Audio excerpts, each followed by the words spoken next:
the engineer. No kidding. Yeah. Sure. Mike, anywhere in the back then? More Jason than that general vicinity? Looks comfortable? Mike, let me know when we're ready to go. We're all set? All right. I'm going to call the meeting to order of the Norwich Public Utilities Board of Commissioners. This is the meeting of Tuesday, October 27th, 2020. In order to effectively run the meeting online, I'd like everyone to announce their name and title before speaking, particularly if they are members of the public. The first item on the agenda is a 15-minute public comment period. I don't know whether we have any people who have logged on. I don't think we do based on a look at our system.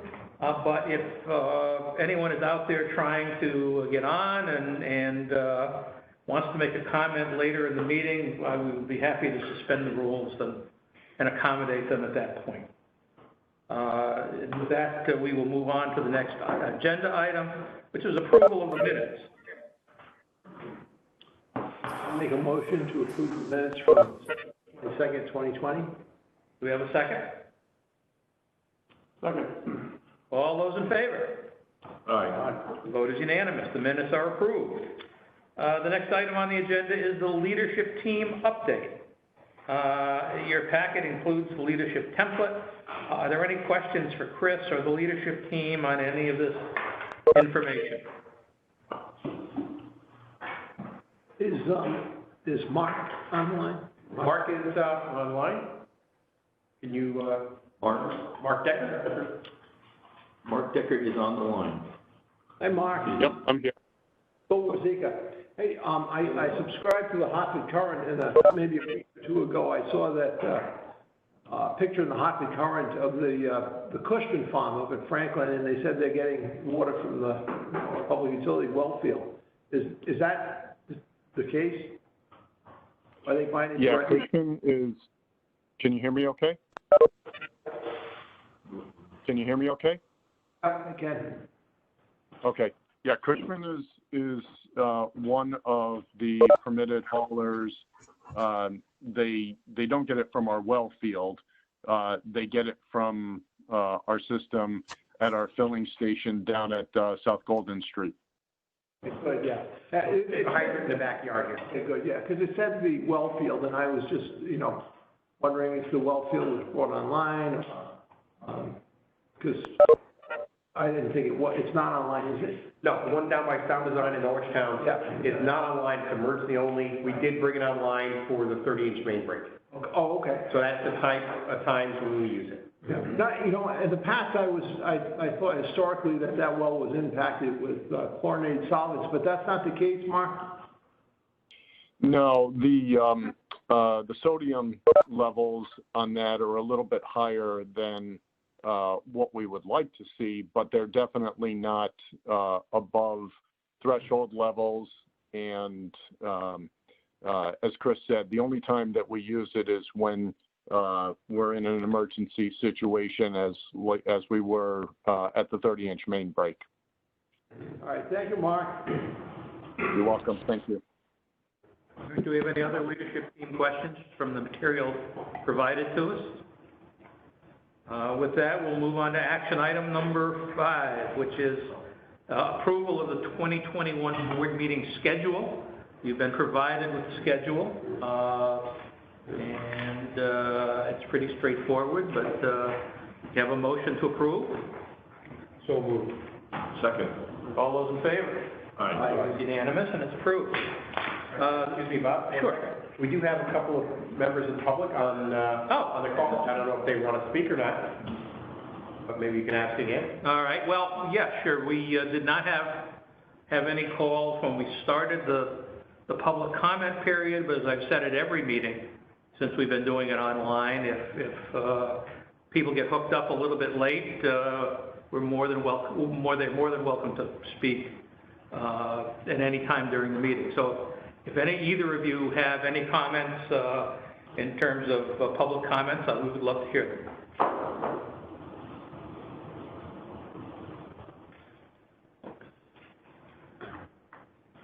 I'm going to listen to the presentation, the COVID-19 presentation. Okay, that sounds good. Thank you for letting us know. And there's another caller, I believe. Do you have any comments you want to make, or do you just want to monitor the meeting, or whatever is your preference? Okay, and we will have public comment in the sewer meeting as well, so that would be Yes. appropriate for the COVID discussion, if that's what she's talking about. That's right. All right, the CMEC update is the next item on the agenda. And Commissioner Peel, do you have a report? Thank you, Mr. Chair. Yes, the CMEC board met on September 24th and October 22nd to review, discuss, and approve the CMEC strategic plan. Tim Blodgett from Hometown Connections was the facilitator for the plan and commented that participation from CMEC staff and the board was exceptional. Regional competitive metrics were down for September, but still projected to be at or close to budgeted values by year's end. The project portfolio was above budget to Microgen, Hydro-Quebec, transmission project number 1, and the diesel generator. Project portfolio was well below budget for Pierce, energy storage, and the community solar garden. The sub-base fuel cell is still offline, and when online, will add a budgeted loss of over $2 million per year. The board approved the nepotism policy endorsed by the governance committee, arising from a concern raised last year in the audit committee while adjudicating the employment of a board member's son. The board reviewed minor changes to the 401k policy to align with IRS guidelines. Testing for compliance to IRS guidelines administered by the 401k plan sponsor, National Rural Electric Cooperative Association. CMEC also added a Roth 401k option as well as in-service and hardship withdrawal options to the plan. And lastly, the Transco budget was reviewed, discussed, approved by the board. That's all. Thanks. Any questions for Stuart? All right, thank you very much. The next item on the agenda is financial report, which will be discussed in the COVID-19 presentation. And so we now move to strategic presentations. There are a number of them, and the first is, in fact, the COVID-19 presentation. And for the benefit of the members of the commission and also for our member of the public, it's actually been discussed twice. Under the commission meeting, we will be talking about COVID-19, and then subsequently in the sewer meeting, which will come up shortly, we'll be talking about COVID and the Yale study in which we're participating. So this is the financial aspects. The next will be the testing that we're doing. Hi, this is Laura Kieran, Financial Planning Manager at Norwich Public Utilities.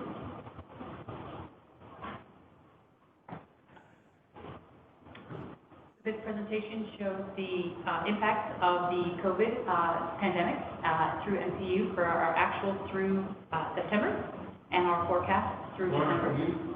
Move the mic a little closer. Can you hear me now? Is it not on? Yes. I have to project. Yes. Okay. Oh, it's not working. There we go. A lot of feedback. Okay. So the presentation that we're about to go through is our actual through September and our forecasts for October through December. Next slide, please. The forecasts are based on actual data where it's available and assumptions as noted, and through our changes in sales revenue, collections, reductions in expenditures, and impacts on our cash reserve. Next slide, please. Under normal operations, revenue from October 1st through December 31st was budgeted at $23.7 million. Due to the impact of the pandemic, our revised forecasted revenue is $22.1 million, which is a reduction of 7% or $1.6 million over the next 3-month time frame. Next slide, please. Sales revenue assumptions based on the last 7 months of data showing the impact of the pandemic on sales.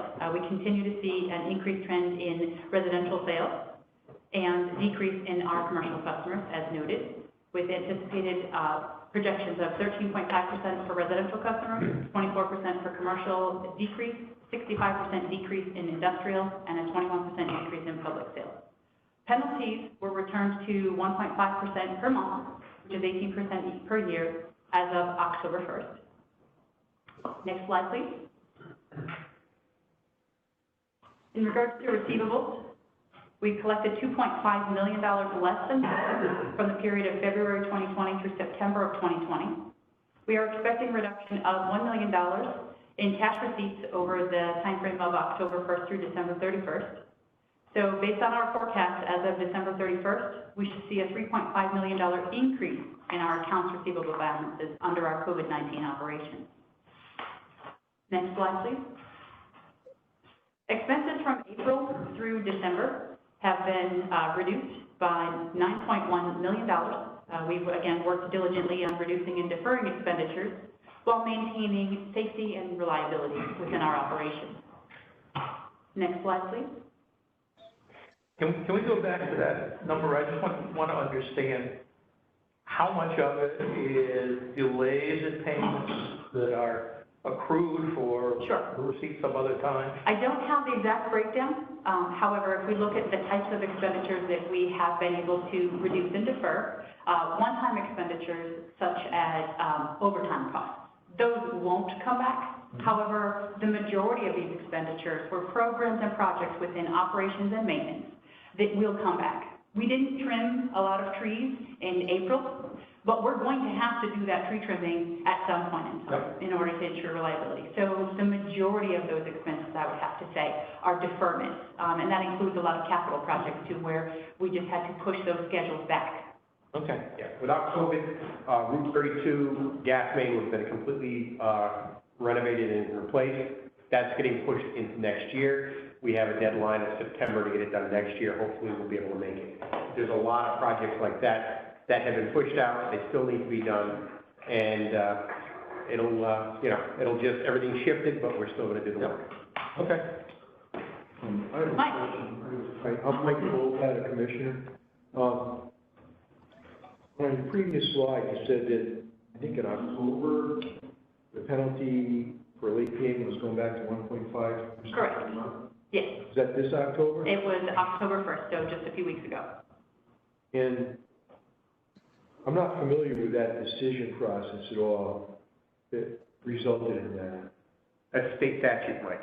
And the governor had an option for everybody to defer that until October. Show the deferment, we didn't charge any interest till October. Yeah. But by state statute, we need to charge that. By state statute, utility customers have to pay 1.5% per month interest? Mm-hmm. That's punitive. If you already can't pay, why don't you just take out a shovel and bury these people? Well, it's not our fault, it's a state statute. what you're going to listen to is Jeff's presentation next, which will go into special payment arrangements and hardship. And Some provisions where you can pay. there are provisions we've been able to make. Oh, well, I'm glad to hear that. Thank you very much. That's quite encouraging.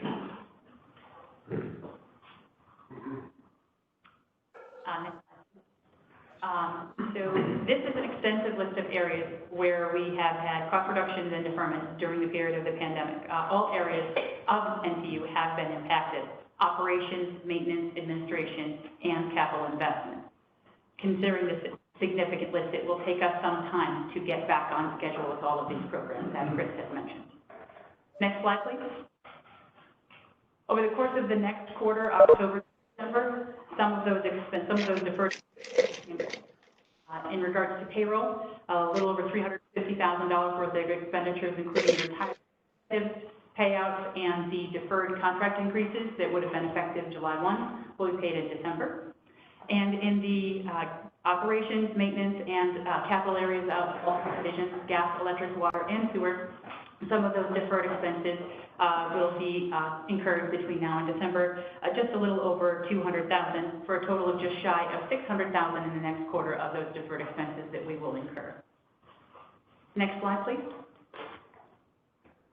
So our impact on cash balances. As of September, based on actual activity and the approved budget, under normal operations, we would be forecasting $43.9 million on December 31st. Based on the impact of the pandemic on our revenues, receivables, expenditures, cash balances are projected to decrease by $1.4 million, so $42.5 million at the end of December. And again, the significant expense reductions and deferments are positively impacting our cash balances for the short term. Next slide, please. And here we see a chart where we forecasted that $42.5 million under our COVID operations. Had we not done those expense deferments, we would be looking at $33.4 million as our cash balances as of December. Yes. Can you tell us, as part of all of this, what the status is of the community development block grant funds? Have we heard back on the CDBG funds, whether or not that opportunity for utility payments? So Friday, we had Kathy Crees explain that they're still waiting for HUD to get back to them. Chris Riley also followed up. We're still waiting to hear, and we'll see if we can get some help from some of our political leadership and moving things along. But it's always better to have a slow answer than a quick answer. The quick answer is probably no. So they promised that we'd have the response last week. It slipped into this week. Hopefully we'll have resolution this week. Do we know roughly what the impact is? Do we have a... It's between $250,000 and $500,000. Okay. Next slide, please. From an operational perspective, we continue to operate at a high level. Last week, we did have a fairly extensive water main break, which we were able to respond to using our systems and processes in place for those types of emergencies. We've implemented a new phone system across multiple teams working together to get this complex transition in place. We've completed our annual hydrant flushes safely and without any issues, and we're continuing to monitor the drought conditions. Next slide, please. Our future concerns include, as we move towards the winter, the colder weather and higher bills, which will increase the impact on our customers' ability to pay. We're working through our normalized collection process, and Jeff will speak to that. And we continue to look at the growing challenges in the area. Our hardship moratorium also began on November 1st, or begins on November 1st, this Saturday. Thank you.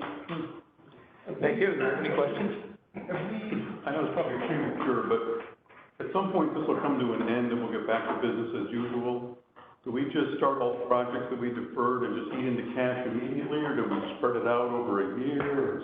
So Stu, we're actually starting that this month, and I was going to get into that. We are, we're not opening up the faucet. What we're doing is we're slowly bringing things back online. And we're going to start bringing back more of our normal payroll rules. We're also going to be doing some time-sensitive capital projects and operations and maintenance that need to be done before the end of the year. So we're going to see a little bit increase in spending in the next 2 to 3 months, and it's because it's not sustainable for the long haul. Right.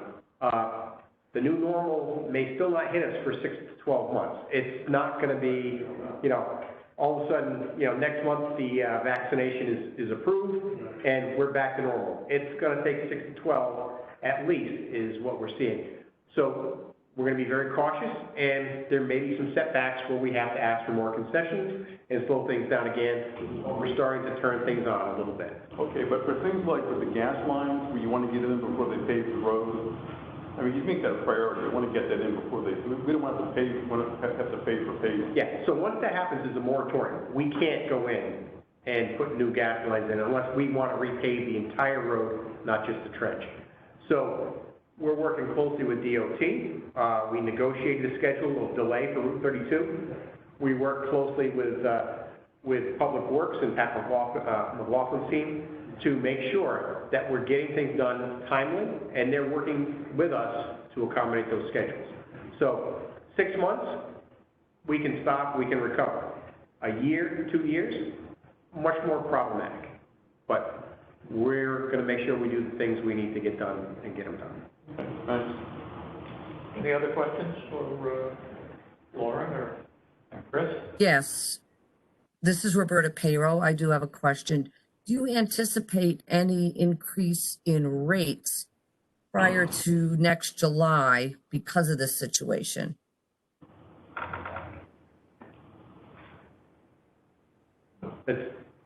As the chair, Bob, we can answer or not. This is an answer, go ahead. I would say. Sure. No, I mean, we have a three-year rate projection, and that's been passed by the board in was it September or October? September, right? September. Yeah, I think that's right. In September. So we're doing cost-cutting measures to not change from that plan. We'll have to continue to tighten the belt if we don't recover, but we feel the rates that we passed are able to last in the next 3 years. And just maybe you can recap the 3-year rate schedule. Okay, so maybe Laura's better at it. I will get it close to being perfect, but Laura will get it perfect. So our sewer rates will increase for November 1st. So rates rendered on or after this Saturday. The sewer rates go up. The purchased gas adjustment is under evaluation right now for a potential change over the winter period. The next rate increase will take place in November 1st of 2021, and that will be for the gas and electric division and the sewer division. And then the year after that, in November of 2022, we'll see again gas, electric, and sewer division. So next sewer rate is 6% for sewer in November. And then it's what? 2 1/4 and 1.5? 2 1/4 for gas, 1.5 for electric. And for a customer that has all 4 services over the 3-year period, it's about 2% a year across all services. 2% of the bill. Of their bill, correct. So I think rates are being held down substantially over the next three years for electric, gas, and water. Water is not going to go up at all for all 3 years.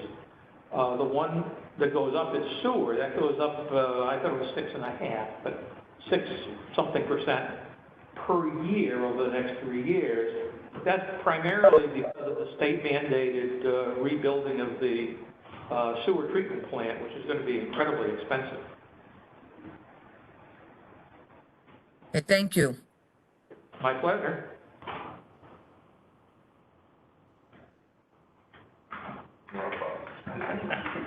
The next item under strategic presentations is collections, penalties, deposits, SPAs, and shut-off presentations. Jeff will be leading us in this presentation, and I think he's going to answer one of your questions, Mike. All right, great, thank you. We'll go to the next slide if you want to see. Just wait for this, drop down, go, sorry, Jeff. No worries. And just for clarification, spot stands for special payment arrangement, not the Norwich in kind. All right, great, thank you. So, again, MDU, through the entire COVID pandemic, has met or exceeded, and continues to meet and exceed all care requirements that the county, metro, and utilities are held to. One of the things they talked about earlier, or we mentioned, were the special payment arrangements. I'm going to talk a lot about that tonight, because that's where we're working with customers and leveraging the fact that we're a municipal utility and we can work directly with our customers and, getting an arrangement that works for them. TDCCA is supporting our hardship applications as they do every year. We anticipate a significant increase in hardship applications this year, and I want to be very clear. If you've lost your job, if you've lost your source of income, your hardship. And hardship will not be terminated through this winter. So, again, TDCC is very helpful in doing the qualification of that hardship and helping us with that, and is ramped up to support the additional load this year. It's also available fully remotely online or by phone, so that way people don't have to come down. Jeff, is there a deadline to sign up for a hardship? There isn't. However, November 1st is when the program begins. So generally, we want to get everybody signed up by November 1st. Make sure that they are protected from any termination and receive the full benefits of the program. As usual, that ramps up a lot over October, and you'll see that in some charts that I have coming here. But yeah, for anybody who might know someone in this situation, if we could get that resolved by November 1st, that would be very helpful. All right, and then we talked about this earlier. We're always trying to pursue additional outside funding wherever possible. So a lot of that comes through the state energy assistance as part of the hardship program, and that's again why it's so important to get people signed up for that. So any assistance that comes forward, we can get that to the customer. And then the CDBG funding, the $500,000 there, we're hoping will be available for utilities to help customers there.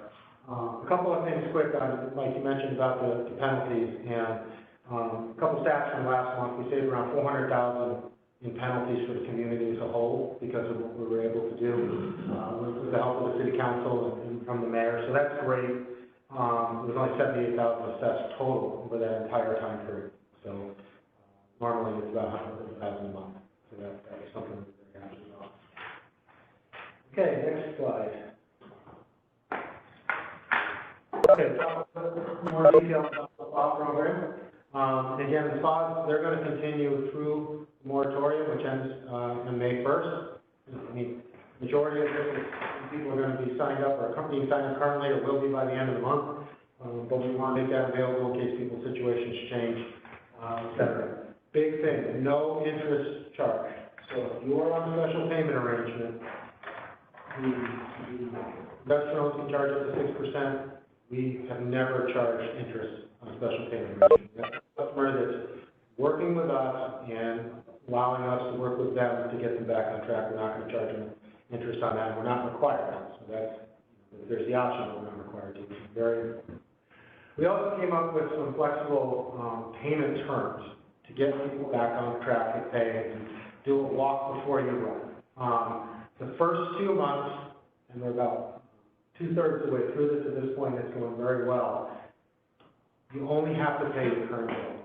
Right now we're in a shoulder month, not a lot of heating, not a lot of cooling. Water and sewer is probably going to be. That allows customers to just pay current and defer all their past due. So it's kind of like an annual. Second month, next month's going to be the same way. So again, nothing in the past due. When you get into the third month, then we look at, okay, how many months between, about 18 months between then and June of 2022. And we break it into equal payments, again, no interest, and the customer begins to pay their current charges plus their 1/18, their past due balance without interest. So hopefully it's going to ease people back into being able to pay. Again, if you're hardship, if you can't pay, then you're protected from anything. You still encourage a payment agreement if you can. If you can't, fall in the hardship level. These are for people and businesses who have the means to pay and, you know, for whatever reason haven't. So it's pretty good. Next slide. Okay, special payment arrangements, and I have a graph coming up on this. That's actually almost 900 since I filled this in on Friday. So I'll give you an idea how many we're signing up on a daily basis. And you see the very disproportionate split between residential and commercial. Commercial, we've lost some large customers, and the meters aren't spinning nearly the way they used to. We're doing very good with payments there. Not quite so good on the residential side, and that's where you see the difference in values. Yeah. Do we really know what's going to happen with the laundry? I mean, do we have a handle at all? Right. Well, I'll be careful what's been shared with me in confidence publicly. But right now, as everyone's aware, that the employees have been laid off. It looks like that's going to be closed at least through the first of the year. Obviously, their hopes are to reopen, but I don't think there's been any indication of when that might occur. So, thank you. We're hopeful. It is our largest gas customer, so obviously that's a big impact on revenue for us. Okay, next slide. Okay, so this is the number of spas, and there's a nice title at the top, but get an idea of what we're talking about. And again, we had gone into a period of stagnation through about the middle of the summer into September, where we were basically, people were setting up spas, businesses were setting up spas, but they weren't able to make any payments. So then it just rolled over again. By having this modified payment plan, you know, we just need your current, we don't need your spot payment, that reduced the amount that they had to pay, and then we're able to get moving forward a little bit. So you see the sharp uptick. The 7th of October, when we first started sending notices out with our new process, and you can see it shortly thereafter ticked up. We're going to continue to track these on a monthly basis and bring this to board, just so we can really see where things are going, but I think it's going to give us a good idea of that. Next slide, please. Okay, and again, the total value of the spas, you see it coming down. A lot of that actually was as a result of people not being able to pay, so we didn't go back on the spa, just kind of went into a holding pattern. We did have, on the positive side, some commercial payments, which brought that down. But now again, we see that tick going up. If you're going to have more spas, you're going to have more money in spas. But that's okay, those are customers we're working with, and we understand what that cash flow is going to look like. Next slide. Okay, the hardship program, I got into it a little bit before. Again, on a normal year, this is about $750,000 through the state energy assistance that we can bring in for our customers to help them pay their bills. I anticipate that to be larger this year, obviously. Normally, we have 1,400 participants. Many of them sign up the last minute or after the November 1st deadline. I appreciate you bringing that up. Again, we anticipate and are prepared for significantly more customers in that market going forward. Right now we have 328 enrolled, but again, we'll see a sharp increase in that coming weeks. No terminations from November 1st to May 1st as part of the additional hardship program. This is something we do every year. We flipped our service center manager, will come in here and give a presentation on hardship. In this case, we wrapped it into the overall. Next slide, please. Yeah, just a graph, see it going up. When I bring this to you next month, I think you're going to see the sharper hooks in that. That's good. These are people that we've got protection for, and then we can get that funding. Next slide, please. Okay, service termination policy. Majority of cases, we haven't gotten to this point. There are a few that we have. Again, hardship is always exempt. We have over-communicated. Can't over-communicate. We've made an effort to be sure that we do. In addition to general public media, Chris Riley and his team have done, do direct calls. We have an actual live individual, not a machine, but a live individual calling every single one, a group of individuals, I should say, calling every single one of these customers. 1,700 calls, 3,500 notices have gone out. 76 customers were actually terminated, but what I want to stress on that is only 3 of those customers were off more than 2 days. 2 of those were confirmed as actually did. So I really want to stress the fact that even if we had to get to that point, it was a very short term when we were able to reach an agreement. And we also have an escalation process in place at the utility where if your needs aren't being met on the front line, you can work up through the organization. I've got to say at this point, nothing has gotten past the immediate management at the service center. And that's not because there hasn't been a need, or there's been a need. It's the fact that everything has been resolved and communicated. So really hats off. Jeff, 3 customers still off. Are those rental properties or are they private? Yes, rental. Do we contact the health department, the building official, when that's true, we coordinate with them on whether or not the place is habitable or not? It's a good question. The one thing that creates condemnation is the loss of water service. So that is the responsibility of the landlord. So generally that will remain on. The tenant usually has gas and water in their name. You can live in an apartment without gas and water. It's not a condemnation per se. The building department does, if it was a long-term disconnect, which is not the case here, but 6 months or more, then the building department gets involved and they have asked us to require a certification from an E1 electrician, contractor's licensed electrician, that everything's still safe. They don't create a hazard. So, and the third, I talked about that too, the third we haven't been able to get in touch with, so we assume the same situation.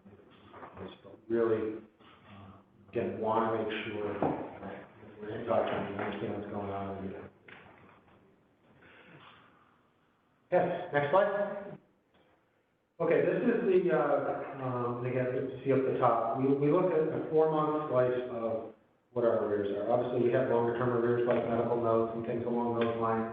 But this really gives you an idea of just what our past due balance is, highly active. Past due balances in the last 4 months. It looked like since the beginning of May. And you see a couple of rises and dips there. The first dip was when we implemented the SPA for the first time. So we were able to bring some balances down by getting people on the SPA and getting some payments through that. As you would expect, once we did the first communication, things started creeping back up, and we did that again in the June timeframe. Again, creeps back up. Another outreach, if you will, with this. And then after that, we got into a period of stagnation. Really, we did more outreach, but it wasn't really effective. So now you see in the October timeframe, which is the last 4 columns, that now the balance is beginning to go down. And it really has produced, has allowed us to start recovering some of the revenue that we've been losing, but doing it in such a way that we're not putting customers in a position where either they can't pay or it's creating undue hardship. Next slide. So next steps, we're obviously going to continue the SPA program as we talk. We're going to continue to work with customers. This is where we shine as an organization, working directly with customers, direct communications, and obviously getting those hardship applications processed. So again, really want to encourage people to get on it and help us help them. And we're going to continue to pursue the CDBG funding. I hope Chris is right, and the longer answer is the better answer, because we could definitely do it as a community. So, that's it. All right, thank you very much. Do you have any questions? Hearing none, we can move on to the next strategic presentation, which is the drought advisory. All right, we're going to have Mark Decker online give this presentation, and it's going to be very similar to where we were last month, we'll see. Mark, you able to get on? Yeah, I'm here. Okay. Can you hear me okay? Yes. Can you hear me okay? Yeah. Yes. Okay. You're up, okay. All right, so as Chris said, just wanted to provide an update as to where we were. You continue to hear stories in the papers and publications through the Department of Public Health and so on about the drought condition plaguing the state. So wanted to provide an update. So you can go to the second slide, please.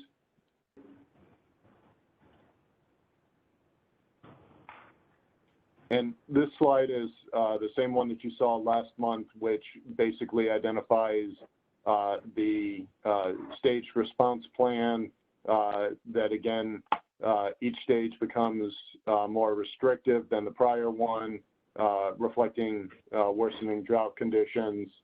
And as I said, it's the same slide you saw last month. We are currently in the water supply advisory stage. If you can go to the next slide.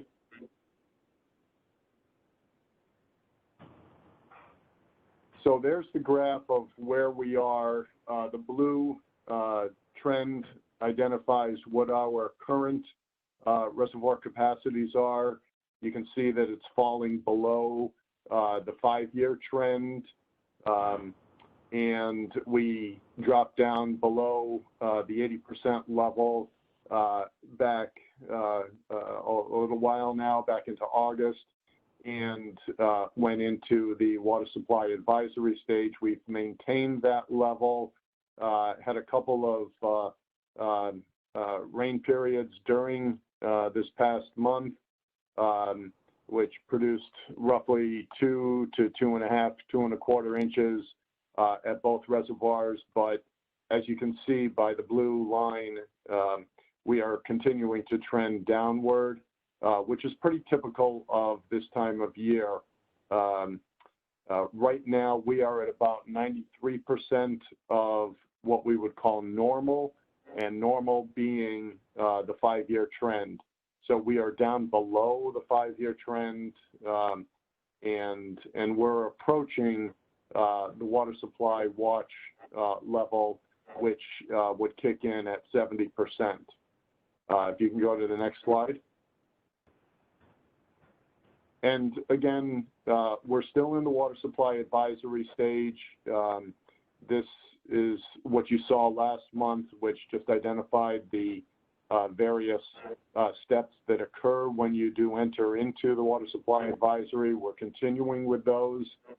And if you go to the next slide, this is where we would be if we drop below the 70% reservoir capacity level. It's still primarily a planning effort at that point. Much of it depends on the time of year that the capacity levels drop. If this were in March or April and we were coming into the drier part of the year and the higher demand times of the year, we would be in a much more concerned position than we are right now. Not that this is something to disregard by any means, but as I had shown on the 5-year trend, we're following the same course of the 5-year trend. We're down below it, but normally you will start to see weather conditions turn around, and we would begin to get more precipitation, and the water levels would rise a little bit as the demands decrease. But nonetheless, we do have to monitor this very closely and watch how water is being consumed, how much rainfall we are getting, and therefore, if we are to drop to that next stage, we would follow these various steps here, which continued coordination with the utility staff in our drought planning efforts. We do this on a weekly basis. We provide the drought levels to management as well as to the state. We would continue planning and reporting our efforts initiated during that stage. Again, we provide the updates to both yourselves as well as the state. And the Web EOC is an online emergency operations program that we put information into so that the state can very quickly turn to see if there are any significant issues that would constitute an emergency. And so we update that on a weekly basis as well. We are conducting in-house management measures to maximize the use of our supplies. If there is an opportunity to repair any significant leaks, we would certainly do that. If it were to come at the cost of significantly having to use a lot of water to repair something, we're going to hold off on doing anything in that fashion. You can go to the next slide. And especially, we are cognizant of our internal water usage. We have completed our system-wide flushing program. Typically, if the weather conditions allowed and the supply was there, we would probably extend beyond the major spine network of our infrastructure and work towards some of the dead-end portions of our system so that we're able to touch every hydrant at least once over a 3-year period. We have curtailed that at this point because of the drought condition, and we'll only be performing water quality flushing in those areas as necessary if we do receive any kind of customer concerns. And another step which is included in the water supply watch, but we're already initiating that, is to begin to implement a media campaign to educate the public. Again, doing this type of a presentation to you guys makes its way out to the public. We issued a press release and the New London Day published an article back on the 15th regarding both the state status as well as the region's status. So we are trying to stay a little bit ahead of the curve on the next drought response. Again, not that we want to downplay this condition at all, but this is certainly not the worst drought that we have been in, to my recollection. If we go back to about the same time in 2016, which was the most severe drought that I've experienced since I've been at NPU, at the same time we were at about 60% reservoir capacity, and we dropped down to about 54%, and eventually climbed back up. So we know that we will be following this trend. That's why it's a 5-year average, and we want to stay on top of this. We want to make sure that people are using water wisely, which is why we issued that press release. And if we do get to a point where conditions continue to stay dry and we continue to see increases in the demand, even though we are changing the seasons and the outside water use starts to curtail, we will move into that next stage and become a little bit more aggressive in our outreach programs. So that pretty much covers where we are right now. If there are any questions, I'm pleased to try and answer them. Bill Wozika, I appreciated the newspaper article on conservation efforts, but my daughter did not limit her showers to 5 minutes. I was really pushing 5 minutes, but she's about 12 or 13 now, so we're making yeah, if you can keep it under an hour, that's probably good. With kids at that age. Well, maybe tomorrow night's rain will add to the capacity, so that's good. What is the magnitude, I guess, of the backup emergency well? I mean, does this have a significant impact on meeting overall water demand? Is it, something that just exists at the margins, or what? Okay, the emergency well is one of our redundant supplies. It serves two purposes, such as it did in the water main break last week. We had our Stony Brook facility off because of the DAP construction project, and we lost access to the Deep River Reservoir because of the location of the main break. So we brought the emergency well on, which produces at about 700 to 750 gallons a minute. That contributes close to 1 million gallons a day rate. We also opened up our interconnection through Montville to the town of Groton Supply, which again, we, through the diversion permit allocation, allows us to bring on another 1 million gallons a day.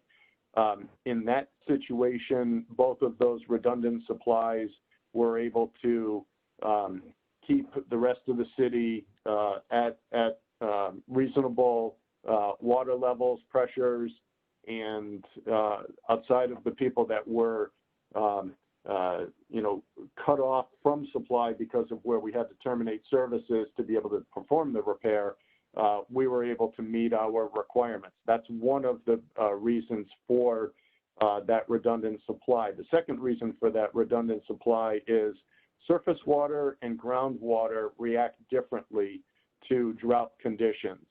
And if we get into a more severe drought conditions where we have to proceed to the 60 and even 50% levels, then we look at the capacity available to us through the emergency supply well and can potentially use that to supplement and again avoid taxing our reservoirs at the same level that we would under normal circumstances.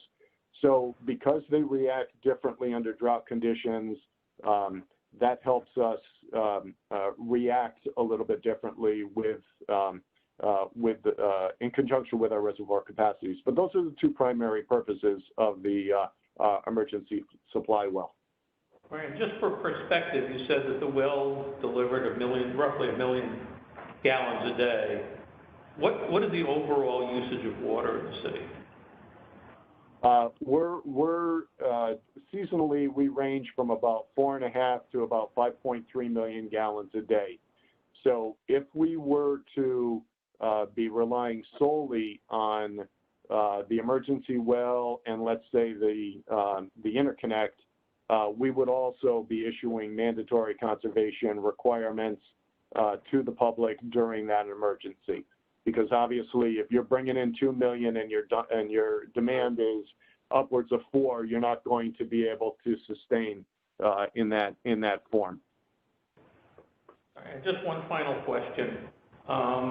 If for whatever reason it became necessary to try to tap Bog Meadow or Fairview or Tassel 1 or 2, is that doable or is that not doable? No, they are not. We have no treatment at any of those reservoirs. They are considered inactive, so we haven't been doing any testing associated with those reservoirs. They would not be able to be brought online in any type of a quick fashion. Okay. All right, thank you. Any other questions? All right, I think we're all set. Thank you very much. Thank you. The next item is retirement update. Carrie will be providing a presentation on this. Steve, you can pull it up. And Carrie, are you online? Yes, this is Carrie, and I'm a division manager here at Norwich Public Utilities. So we've had this is a good story here. We collaborated with the unions and recognized some significant payroll savings over the past, well, since March, and projected them out through December. So the overtime savings are $339. The unfilled position savings is $366, and the negotiated contract increase deferrals were $190. I'm sorry, somebody question? No. Okay, sorry, I hear feedback. And if we could go to the next slide, which is regarding the retirements. The estimated vacancy savings for retirees is $103,000. The retirement incentive payment deferral to December was $53,000. And the retirement sick payout deferral to December is $111,000. So we've really used this as a tool to manage our cash flow, and it has been highly effective. Any questions? Yeah. So the retirement so far has impacted 3 people. We've got 7 total in the program. 4 are going to retire between January and June of next year. So 3 now, 4 to come. That's with the incentive that we gave with the early retirement, that program. Correct. So they had So if you took it for. yeah, they had a larger incentive if they deferred when they took their payout. So that's that 111,000. Those management positions or? So the first 3, 1 management and 2 of the hourly. And let's see, we got 3 management and 1 hourly coming in next year. All right, any other questions? All right, with that, the next item on the agenda is a report from NCDC. And we have Jason Bitson, the head of NCDC, here to talk to us. As I think we all know, we have been a supporter of NCDC for, I think, decades, certainly for years and years and years. And it has a very important function in terms of economic development for Norwich that not only helps the tax rate and the job situation, but also helps us sell electricity and gas. So, Jason? Thank you, Bob. As Bob mentioned, Jason Vincent, I'm president with NCDC. I just became the president in July of this year, so I'm still in my first quarter, if you will, or getting ready to go into the second of the work, and just wanted to share some of the things we've been doing this past year. I was with NCDC from 2012 to 16. I left and returned in 2019, October of 2019, so about a year that I've been there. So we've still got some work to be able to report out what it is that we're doing effectively, but we'd like to be able to share some of the things we're doing tonight. So maybe we'll do the next slide, because this is not, yeah, it doesn't seem to be, what's that? Is there another one?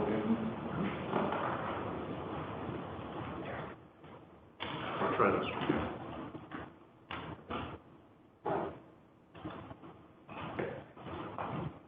Yeah, I love technology. It always works when you want it to work, and no, you have to push the slide advance, I guess. Yeah. Might just be, there we go. So our board of directors is made up of public and private sector officials. So we have mayors on our board, President Pro Tem of the City Council, and Stacy Gold. Bob Staley from the MPU board and Crystal Rose served with us as well. And then a number of different leaders within the community that are from various sectors, bankers, lawyers, manufacturing, representing a bunch of different places within the community. We've tried to add additional diversity to our board over the last couple of years, and just to have a good, robust board that can help provide feedback and input into what we're doing. Next slide. We have a staff of 2 full-time, 1 part-time right now. Leanne and Mary just joined me in the last several months, and we're working to push forward. The work that we do is we operate a bunch of different things, so we have some consultants that help us as well to fill in. Next slide. So what is economic development? Next slide. And this is one of the challenges that we run in as economic developers, is that economic development is everything. It's in everything that you do to some degree, because it's about attracting and encouraging and retaining investment within your community. And there's so many different ways that it could be done. Challenges that we have is to remind people that you can't do everything, and that's what we try to concentrate on some core areas. Next slide. And those core areas are around the concept of BRED. The BRED is a business retention, expansion, attraction, and development. And why we focus on that is our core customers are Norwich Public Utilities in the city of Norwich. And what drives their ability to do their work is utility meters spinning and the tax base and grantless growth.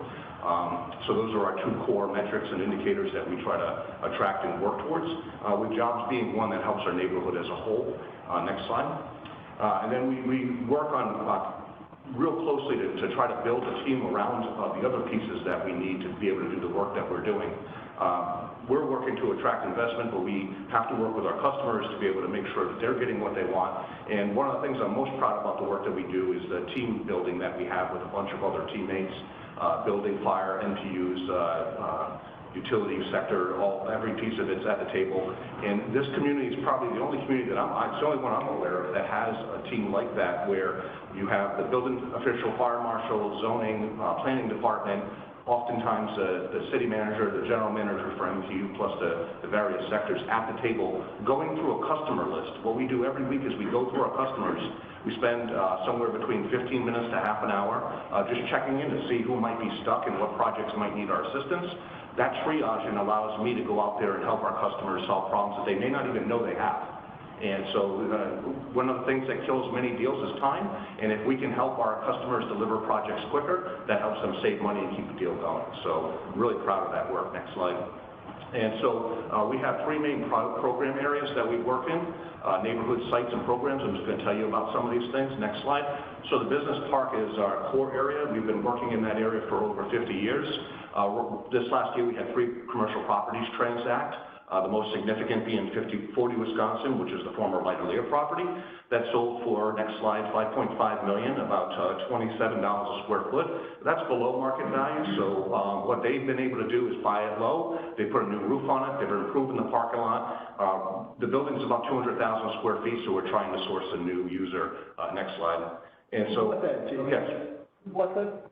It's owned by Groshen. It's a company out of Boston. They were a wood company at one point, lumberyard company. And what they realized is they were really a real estate company that just owned a bunch of lumberyards. And so they're, I believe, a 4th generation company that now focuses on real estate investment. So this was a Class B asset for them, so they were able to purchase it, like I said, low, and they believe that they can reposition it and attract, well, they would probably retain ownership of it, but they believe they could bring in a tenant and increase the rents on it. Light-O-Lear was a owner-occupied building previous, so, okay. Right now, we're down to one building for sale in the business park right now. We have land for sale.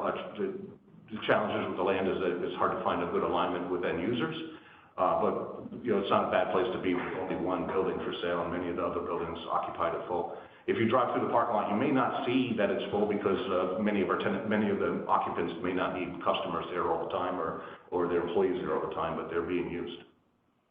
How many vacant lots are there? I think it's 7. 7? I'll double check that and get a firm answer for you, but I believe that's the number. Next program area we focus on is downtown. That's perfect.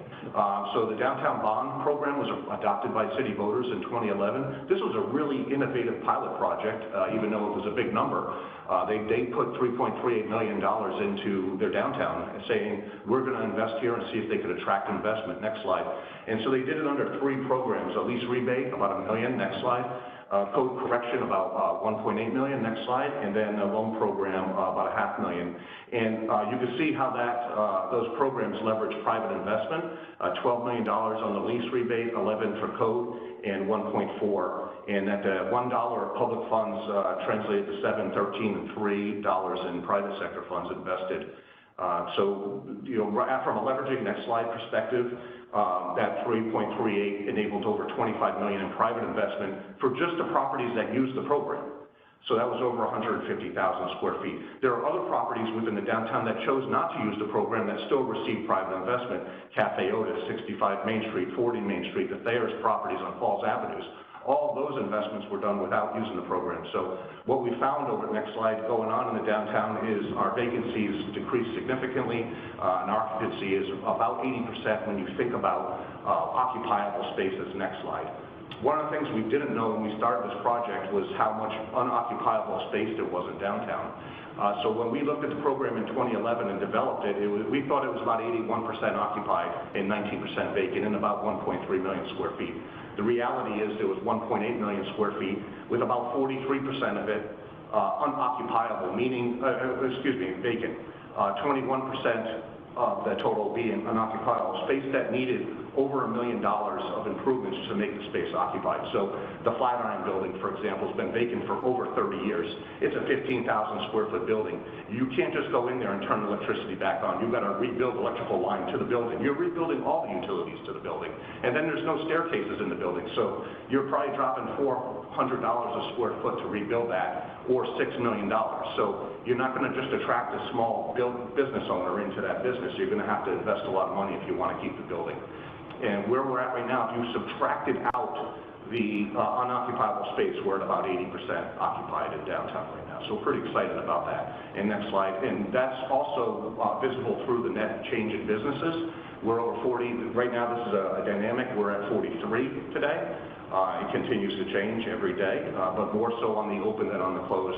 What happened from 2011 to 2015, we were still recovering from an economic downturn.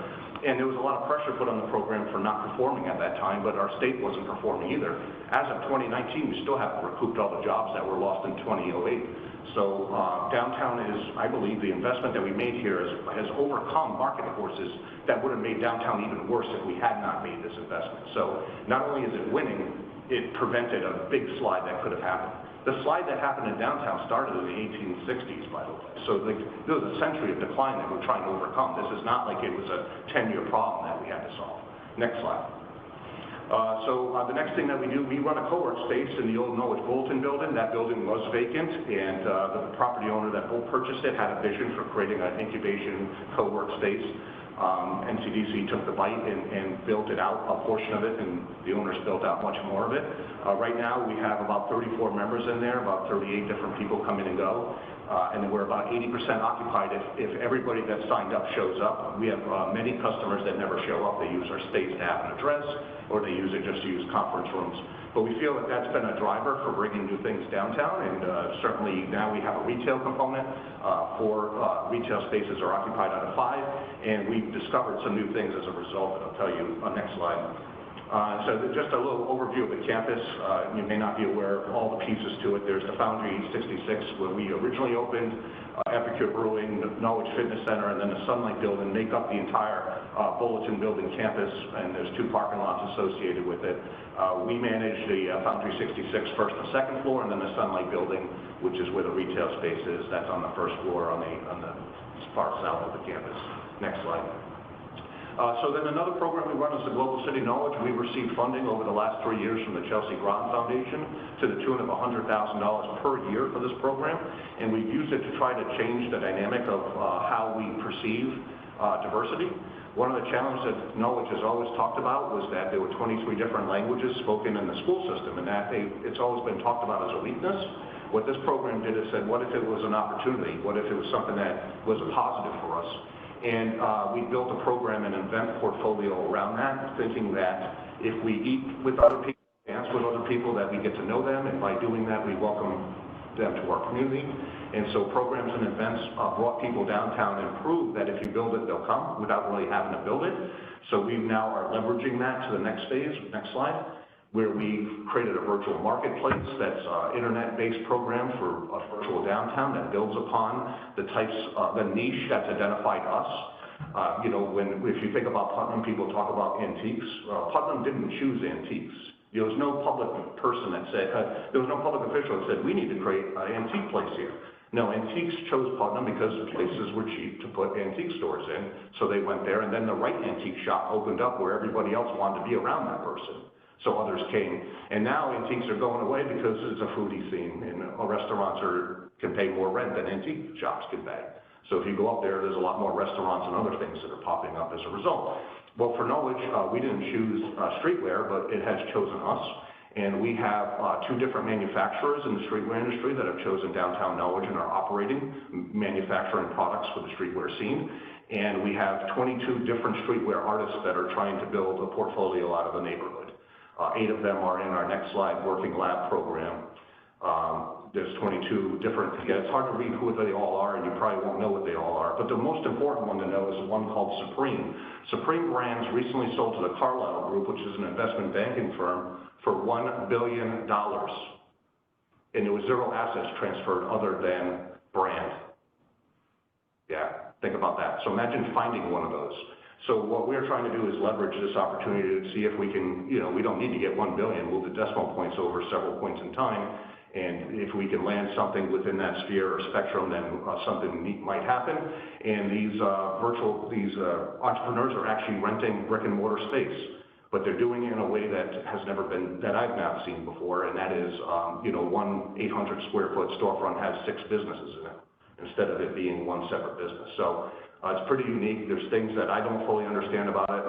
One of our businesses sold a pair of sneakers for $1,600 that you could have bought for $100. Hey, go figure. But that's what's discovered us. And what we don't know about it is what we'll continue to learn. But we're trying to find ways to reduce the barriers of entry for these small businesses.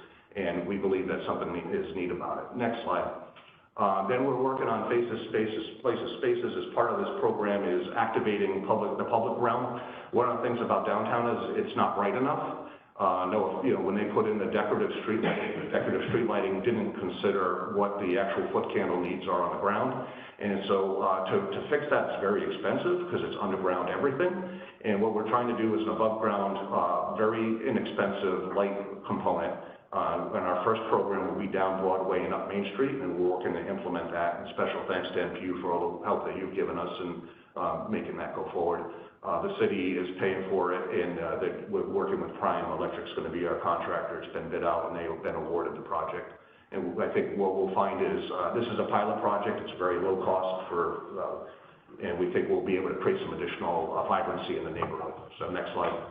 So the Global City Knowledge has already won 2 awards, one from the Connecticut Planning Association and one from the Connecticut Main Street Association, because those professionals recognized the work program that was developed. This was all done before I joined NCDC, but it's a pretty remarkable initiative and something the community should be proud of. Next slide. We also work on the Mercantile Exchange. Right now it's for sale, but we work with the National Pequots on that very closely. Next slide. And I just wanted to show you, this is what the floor stack looks like right now. Green being occupied, yellow is vacant, and gray is common areas that are unoccupied, they're not leasable spaces.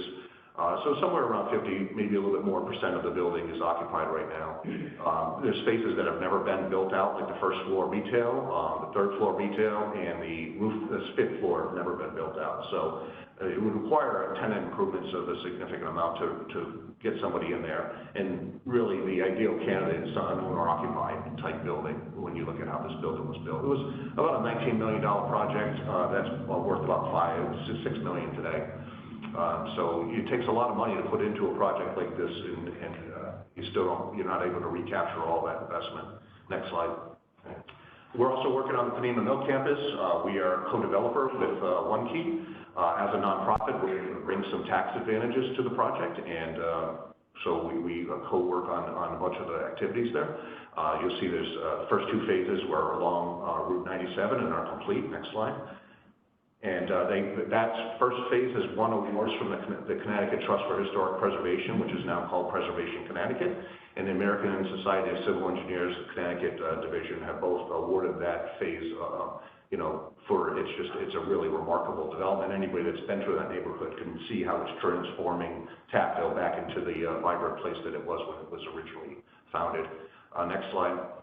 Phase 2 is ongoing right now. That's about a $30 million project that'll bring 77 additional housing units to the neighborhood. And then there's 3 and 4 on the North Campus. We're also working on the South Campus. We just submitted a pre-application for a brownfield grant. We need about $1 to $2 million. I think it's 1 in the ground, 1 in the building to clean up that building to make it occupiable. So we're working with the development team to source those funds and bring that equity to the table. Next slide. We're also working with the city on the Uncaslee Heritage Area. I believe that this should be a national park level asset. So NCDC led this project back in 2011 when the city had acquired it and started coming up with a vision plan, like what if this were a park, was the question. Next slide.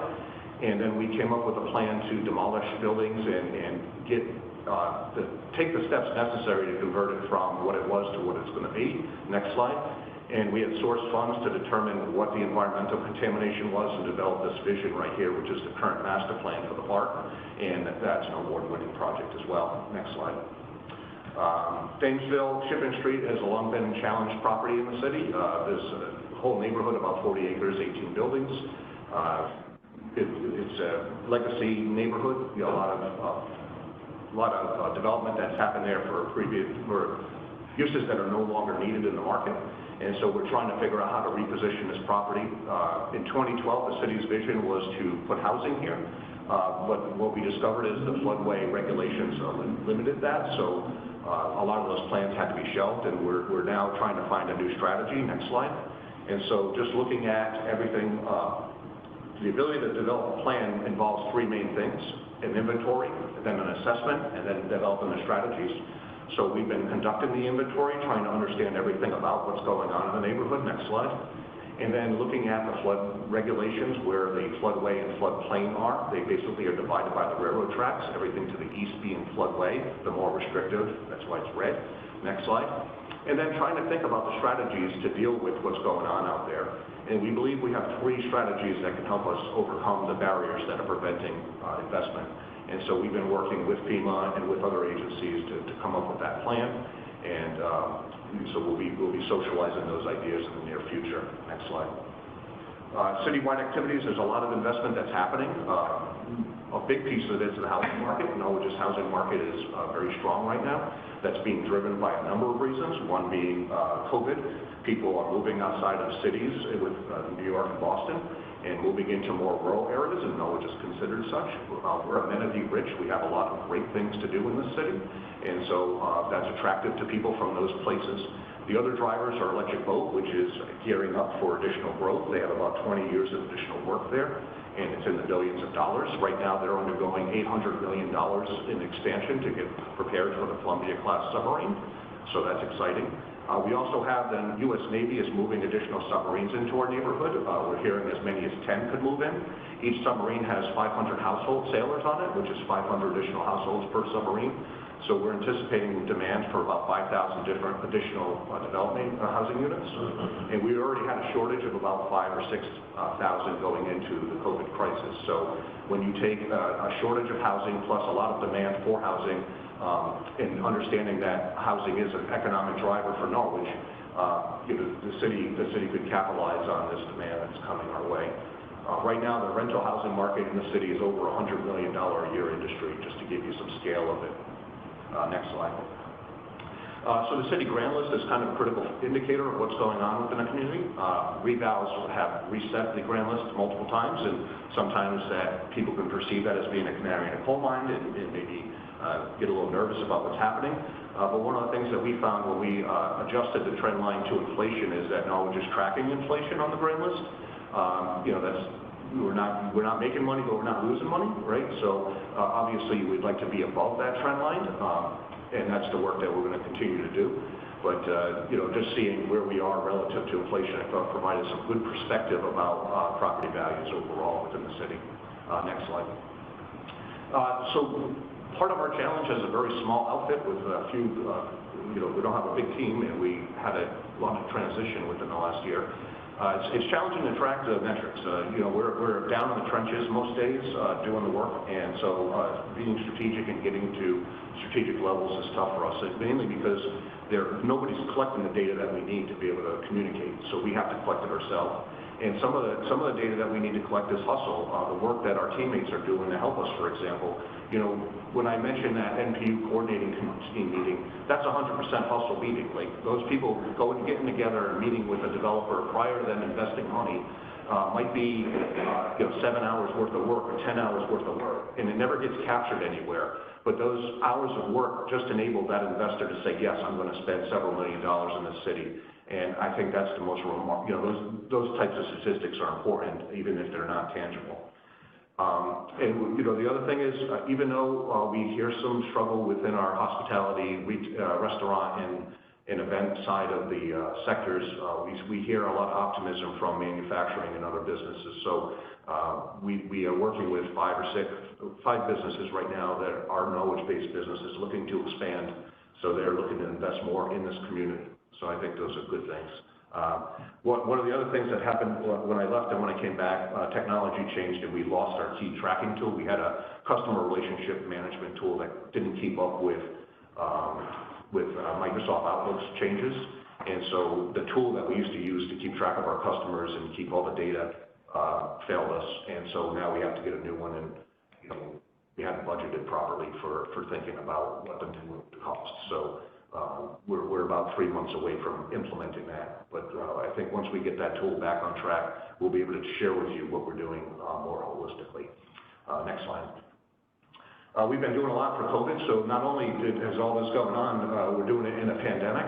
And so we've worked with a lot of different teammates to try to coordinate activities and make sure Norwich is more responsive to our business community. So just this morning, we had a call with partners of the Chamber, the Health District, Connecticut Restaurant Association sector, to talk to our restaurants, to let them know what phase 3 means, and if we're likely to go back to phase 2, what that may mean, to talk about their responsibilities so we don't have to take more enforcement actions, and also just to try to quell any fears that they may have. So we've also had meetings in the interim with all the team members that have management responsibilities over those businesses, so that we had a consistent voice and a consistent answer, and that our first approach was a soft touch, not an enforcement touch, if somebody was doing something wrong. So I think that's been extremely effective, but it takes a lot of extra effort to do that kind of coordination. Next slide. And then this is an infodemic. The first several weeks when this was happening, I was overwhelmed with the amount of information. I'm sure other people were. It was hard to find the pieces that were more critical. And so we developed a crowdsourcing way to do that, and we did it through social media. And we use our partners to help us share information that they think is pertinent and important. And we try to cut through it and get rid of anything that's just noise. Because at this point in time, people need actionable data, not information, not noise. Next slide. Then we worked to solve problems before people even knew that, or find solutions that people didn't even know existed. For the outdoor dining for downtown, we approached the city, we came up with a plan, we shared the ideas with the city, we got the city to approve it, then we went and asked the businesses if they wanted it, and they said yes. And we had already done all the paperwork. We had already gotten all the approvals. All they had to do was serve the food. And so I don't know if any other community did it that way. Other communities reacted to the restaurant industry looking for answers, and we just came with the solution. And from talking to those businesses, they were very satisfied that they were able to stay in business over the summertime. Next slide. So, you know, this is getting ahead. There's things that we have as a competitive advantage. NPU is our #1 competitive advantage. There's no other place where we can do this. When I've worked in other towns, if I had to coordinate between utilities, first I had to find which water company that I had to deal with, because the other towns I've worked in have had two. You know, having everybody at the table whenever you need a decision to be made, you can't say enough about it. But next slide. But the things that we hear more is quality of life and that the long-term commitment are the two things. And what I can share with people now is, after seeing the downtown program for 10 years, is Noah just been committed for 10 years and see the results of it. And imagine if we can stay committed for another 10 years, we'll see more results. And that's really what this game is about, staying on target. It's about continuing to do the same things, even if the rewards are not immediately noticeable. Like these rewards are 30-year cycles. They're not, we don't always see them in 1 or 2 years. Next slide. This is just an example. We developed this walking tour map years ago and pitched it to the Rotary as an idea.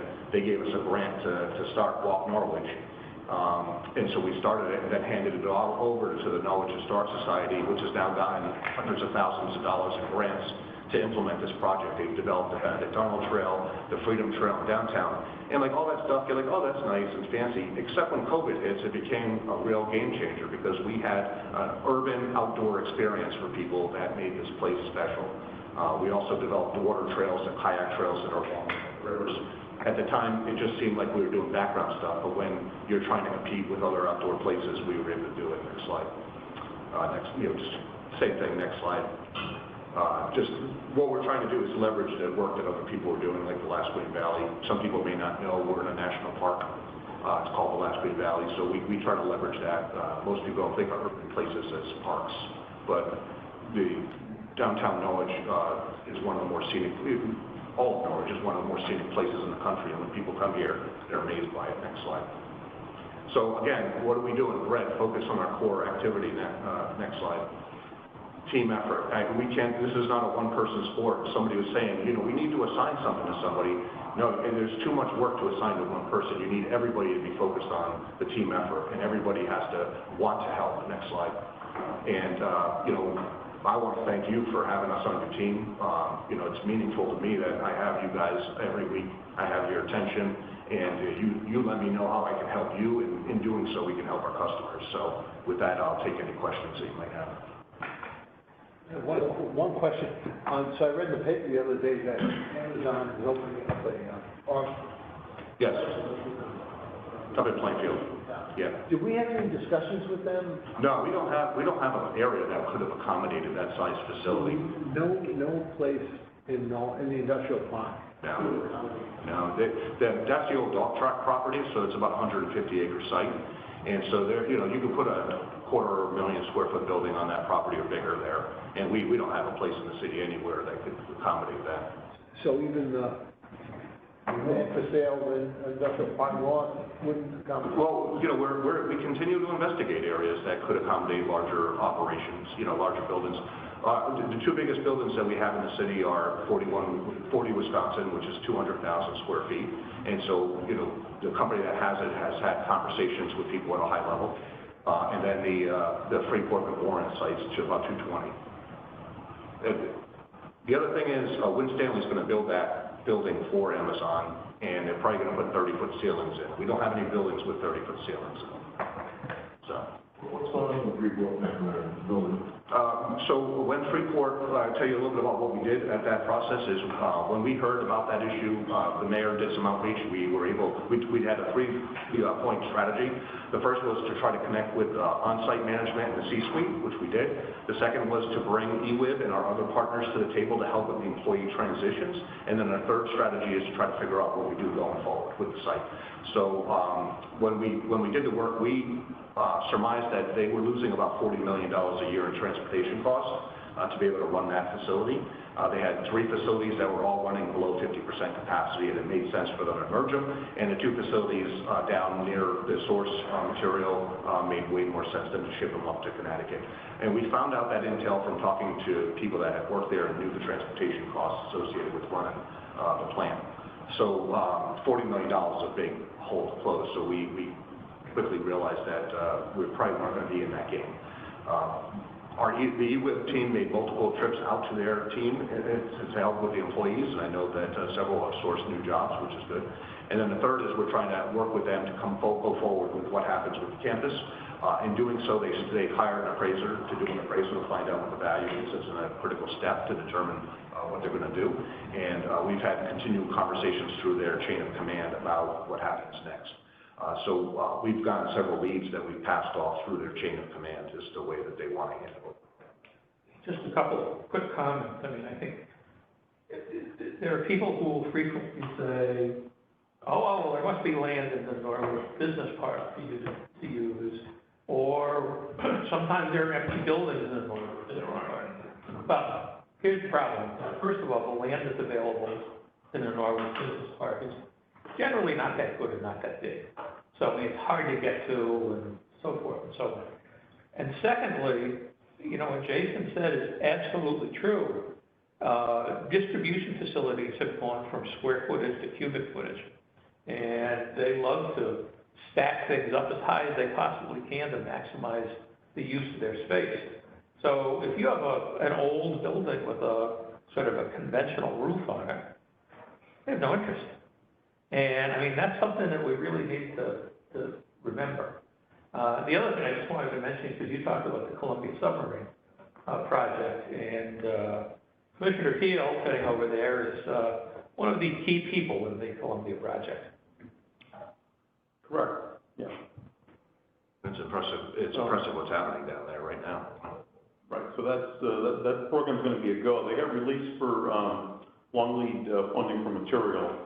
That just happened the last couple of months. It's great news. And the project that I was working on had to meet a milestone to get the funding released for that project. So we met and they're off and running. Excellent. That's great to hear. Because there were layers of confidence that EB had to create with the Navy to be able to land that project. And part of it was making sure we could accommodate the employees that need to be in our region to do the work, and that there would be enough employees. So I know you guys have worked hard to do that. It's going to be a good program. It'll run for at least 20, 25 years at least.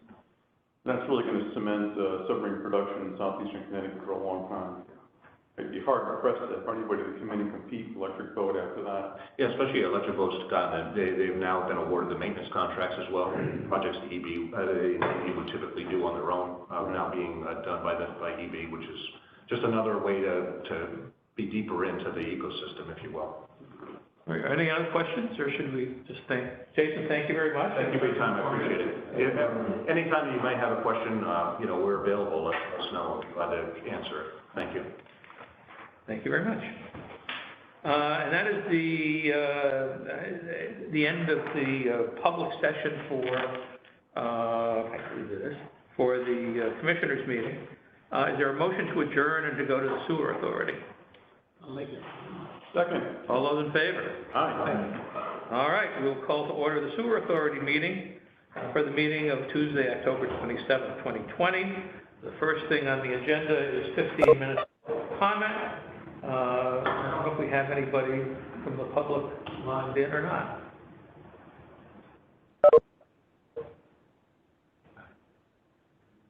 Doesn't look like we do right now, Bob. All right, well, again, if there's anyone from the public out there who's trying to make contact with us, but not succeeding right now, please let us know during the meeting, and we'll try to accommodate you during that session. The next item is the minutes for the Sewer Authority meeting of September 22nd, 2020. Do I have a motion to approve the minutes?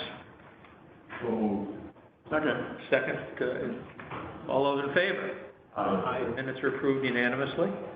The next thing is an action item to vote on the 2021 Sewer Commission schedule, which just happens to be the same as the NPU schedule. Do we have a motion to accept the schedule? Make that motion to approve the schedule.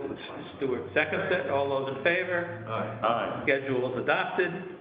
Next thing is the sewer COVID testing program. Chris? Right, we're going to have Larry Sullivan provide a brief update. Larry, are you there on the phone? First to Larry. Do you see him on the line, Steve? Larry Sullivan, he's muted. Yeah, all right, Larry, if you wouldn't mind How about now? unmuting. There we go. Here you go, Larry. Can you hear me now? We can hear you. All right. Like I said, so we continue to take daily samples and work with London to ferry the samples up to the lab at Yale on every Tuesday and Thursday. The website was supposed to be made public on the 23rd, but apparently one town has not given their formal permission yet to post all that data in a public forum, so they're waiting on that. We also got an email from the Dr. Jordan Pecchia saying that there was a shortage of RNA extraction agents in the U.S., so they had to change their protocol, so they're a little delayed in getting their data. So the latest data we have is honestly from October 20th, nothing updated since then. But we do know that Yale did contact the mayor and Pat McCormick from Uncas Health back in the end of September, early October, predicting the outbreak that we had in early October. So the data is there and it's real, and what Uncas Health and the city decides to do, that's actually up to them. But we are still actively participating.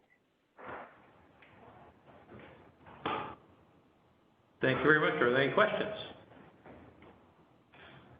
Seeing none, we will move to other business. And Chris, is there any other business for tonight? No. All right. So I will entertain a motion to adjourn the Sewer Authority meeting. Commissioner Peel. Second. Commissioner Wazika. All those in favor? Aye. It is unanimous, and it is. We're now back in the NPU board meeting, and it is time, if we have a motion to do so, to go into executive session. The purpose of the executive session is to discuss confidential, trade secret, and commercially valuable confidential or proprietary information not subject to inspection or public disclosure pursuant to Section 12105 and 7232A of the Connecticut General Statutes. This information is commercially valuable, confidential, and proprietary, and is not for public disclosure pursuant to Public Act 98-212. And we would like to ask Mike Driscoll, John Covey, Josh Gillette, and the NPU senior team to join the commissioners at the executive session. All those in favor? Well, we need a motion. And a second? All those in favor? Aye. It's unanimous. We're in executive session. And we're going to switch to another session.